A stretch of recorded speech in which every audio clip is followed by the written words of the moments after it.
Hello everyone, and welcome back to Storytime. If you're new here, I am Monk, and I'd like to read you a story. Before we begin, let's make sure we have all of our passies, our stuffies, and special blankets for Storytime. If you need more time to gather everything, please pause the video. Today's story will be Frog and Toad Are Friends by Arnold Lebel. Let's begin. And here is our first art on the title page. I love these colors.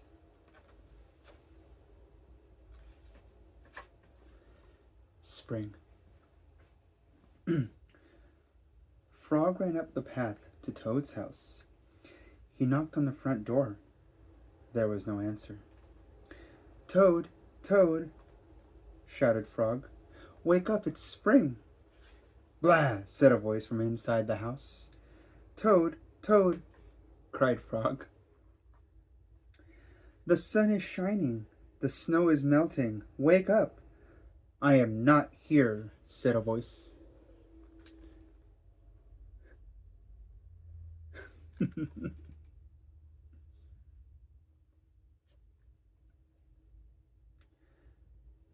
Frog walked into the house. It was dark. All the shutters were closed.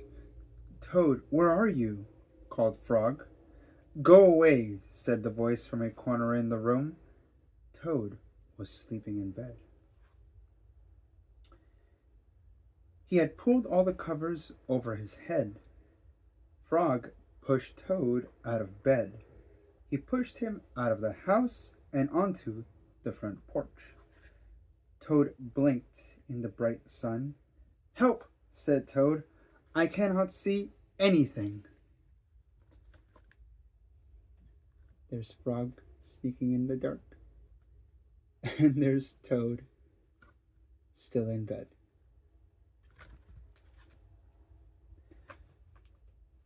Are you more like Toad, who likes to sleep for a long time? Or are you more like Frog, up bright and early? Let me know in the comments. "Don't be silly," said Frog.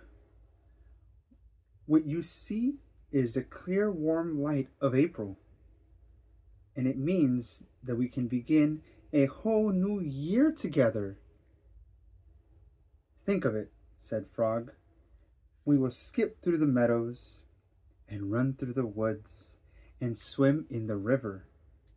In the evenings, we will sit right here on this front porch and count the stars."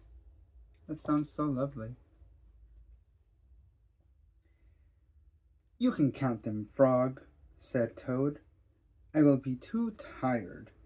I'm going back to bed." Look at Toad still trying to sleep. And there's Frog.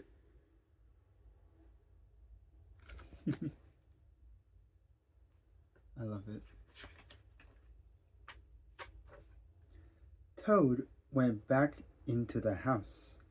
He got into the bed and pulled the covers over his head again.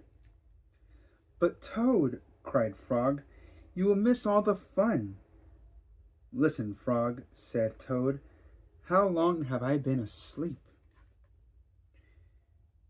"You have been asleep since November," said Frog.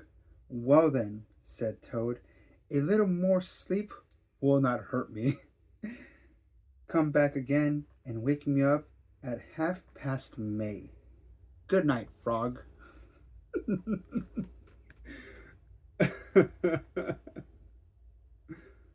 Oh, how silly. How silly. I think I've met quite a few toads.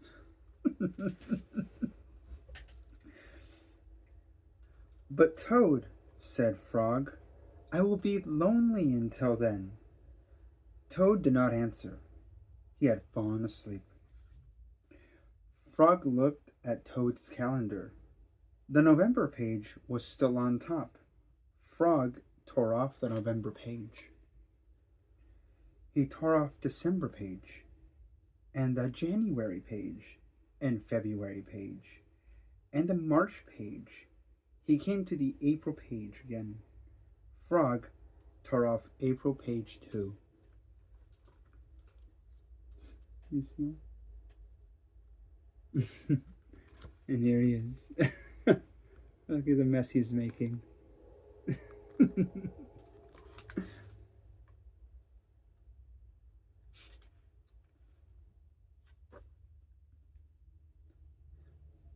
Then Frog ran back up to Toad. Toad, Toad, wake up.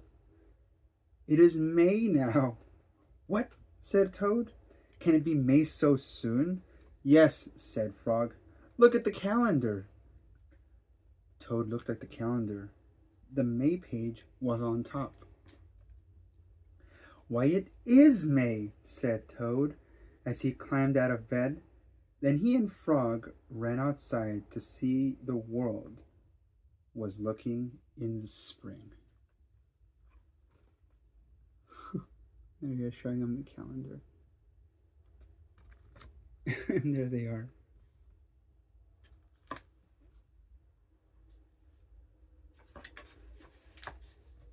And that's the end of spring.